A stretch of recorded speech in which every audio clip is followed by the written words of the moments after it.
Hey, welcome to Story Lab. This week, we're talking about forgiveness, while we take a look at the story of a man who found himself far from home.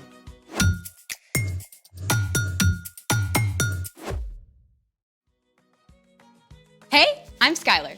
And I'm Sebastian, We're talking about forgiveness. which is deciding that someone who has wronged you doesn't have to pay. What's that? I thought I tried my hand at a little sketch for today's show. Can I see it? It's not good. Please. I mean, It looked really good from what I saw. Can I see it? okay. The fig is really cute. I like it. Can I have it back? Yeah, of course. Oh no! I am so sorry. Great. Thanks. Okay. What are you doing? It's ruined. No, you can totally save that. Make it into something cool. You have to say that because you messed it up. No, lots of great artists make big mistakes and use them in their artwork. Really? For sure. In fact, I know one of them. Her name is Whitney, and we're gonna talk to her. Right now. Did you plan this? Happy accident. Hey, Whitney, come on in. Hey. Hi. Good to see you. Yes, you too. Thanks for coming on the show. Thanks for having me. So, why don't you tell everybody a little bit about what you do? Sure, I am an artist. I draw and I paint. I also do some cut paper animation. I've been drawing and painting since I was a little girl. That's awesome. What do we have here? Right, so I like to draw from observation. This is candy, and that I had lying around my house, and a plant, and also trees. I love drawing trees in different seasons. These are amazing. What got you interested in art? Well, I've always loved to draw and paint, but when I was in high school, my art teacher laughed at me because I couldn't read a ruler.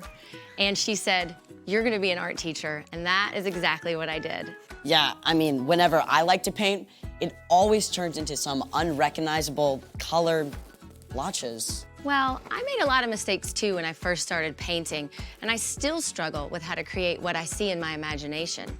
So, what do you do with your mistakes? Well, I like to say that I repurpose them. Take this, for example. I was using my hot glue gun, and it dripped all over this canvas I was already working on. Honestly, it still looks pretty cool to me, but I get what you mean. So, how will you repurpose that? I've got a few ideas. Can I show you later? Absolutely. In the meantime, it's time for... The story before the story. Today, we're in Luke. But before Luke, in the very beginning, out of a deep, deep love, God made an amazing world. But when people turned away from God, the world was broken. God made a plan to draw people back into relationship. So, at the right time, God sent a tiny baby to be born in the small town of Bethlehem. God's very own son, Jesus. When Jesus grew up, he began to travel from town to town, teaching and healing. Often when Jesus taught, he spoke in parables or stories using everyday things to help people understand spiritual truths. Which is where our story starts. Take it away. Hey everyone, I'm Chloe. Hi, Chloe. One day, while Jesus was teaching, a group of tax collectors and others who were considered outcasts gathered around Jesus. The religious leaders were totally shocked by this. This man welcomes sinners and riffraff. He even eats with them. Jesus turned to the leaders and invited them to listen too. He spoke to them in parables, or stories, one about a lost sheep and one about a lost coin. The third story was about a lost son. There once was a wealthy man who had 2 sons. The youngest son was totally fed up with living at home. He hated having to do what his dad said and trying to live up to his perfect big brother.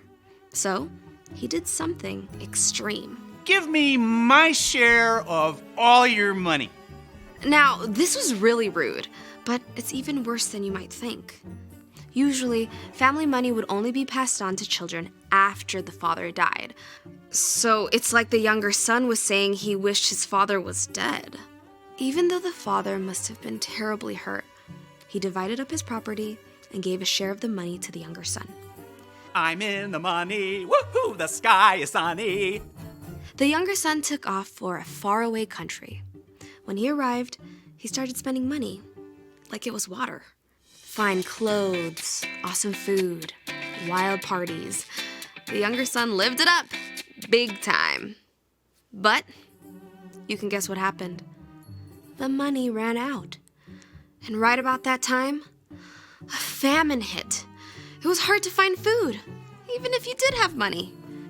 The younger son was stuck, so he went to work for a pig farmer. The younger son was so desperate, he actually wanted to eat the disgusting pig scraps. The sharp hunger in his stomach woke him up. At home, my father's servants have more than enough food to eat. But I'm dying from hunger. The younger son started to form a plan. I'll go home to my father. I'll say to him, Father, I have sinned against heaven, and I have sinned against you. I am no longer fit to be called your son. Make me like one of your hired servants. Yeah, that's it. So the younger son set off for home. He was tired and weak, and the journey seemed to take forever. But at last, he neared home. I'm no longer fit to be called your son. But while the son was still a long way off, his father saw him. The father's heart was filled with love. He ran to his son and threw his arms around him and kissed him. Father, I have sinned against heaven and against you. I am no longer fit to be called your son. But the father called out to the servants. Quick, bring the best robe and put it on him. Put a ring on his finger and sandals on his feet. Bring the fattest calf and kill it. Let's have a feast and celebrate. This son of mine was dead, and now he is alive again. He was lost, and now he is found. In no time at all, the younger son was dressed in fresh clothes instead of rags, and found himself the guest of honor at a feast. His head must have been spinning. But meantime, we can't forget the older brother. The whole time his kid brother was out living wild and wasting money, the older brother was working hard for their father. The older brother had been out in the field all day, so when he came home to the sounds of music and dancing, he was shocked. He called one of the servants. What's going on? Haven't you heard? Your brother came back. Your dad's so excited, he killed the fattest calf for a party. What? You should come in. Your father's looking for you. Let me think. No. Just think what you'd feel like if you were the older brother. This whole thing was so unfair. When the father came out and begged his older son to come in, the son let him have it. Look, all these years, I've worked like a slave for you. I have always obeyed your orders. You never gave me even a young goat so I could celebrate with my friends. But this son of yours wasted your money on crazy things. Now he comes home, and for him, you killed the fattest calf. The father looked on his older son with the same love he gave his younger son. My son, you are always with me. Everything I have is yours. But we had to celebrate and be glad. This brother of yours was dead, and now he is alive again. He was lost, and now he is found. And that's the end. Jesus didn't tell the crowd what happened next. Maybe the older brother had a change of heart and came inside to have a blast with his brother. Or maybe he held on to his anger and stayed outside, alone. The end. Wow, there is a lot going on in that story. Yeah, sometimes I get the younger brother. Sometimes I want to do what I want to do. But then also sometimes I feel like the older brother, and I want everything to be perfectly fair. They both needed forgiveness. The younger brother for being hurtful and making really poor decisions. And the older one for being angry and bitter. So, what's our part in the story? Well, the father forgave both his sons. He forgave the son who did big, bold, awful things, but he also forgave the son who did everything right on the outside, but had a hard, bitter heart. And God is just like that father. God is always ready to forgive you for what you've done, no matter how big or small. If you go on a website that your parents specifically told you is off limits. Or you had a rotten attitude when your mom asked you to do something. if you lie about brushing your teeth. No matter what, you can always come back to God and know that God will forgive you. Just like the younger son. And the older one, too. Knowing God will forgive you is never an excuse to try getting away with something. You will only hurt yourself and others. But you can have absolute confidence that God will always welcome you back, no matter what. It's the most amazing news ever. You got that right. See you next time. Bye, Chloe. So here's the thing.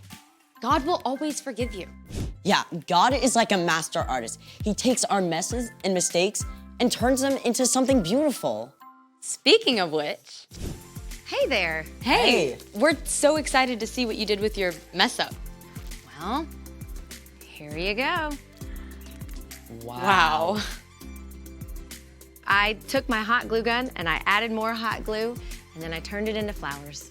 It looks like you did it on purpose. Hey, thanks for hanging out with us today and showing us your process. My pleasure. See you guys next time. Bye, Whitney. She really inspired me. Hey, let's see your sketch. See how your mistake turned into something amazing? Yeah. Thanks for joining us in the Story Lab. See you next time.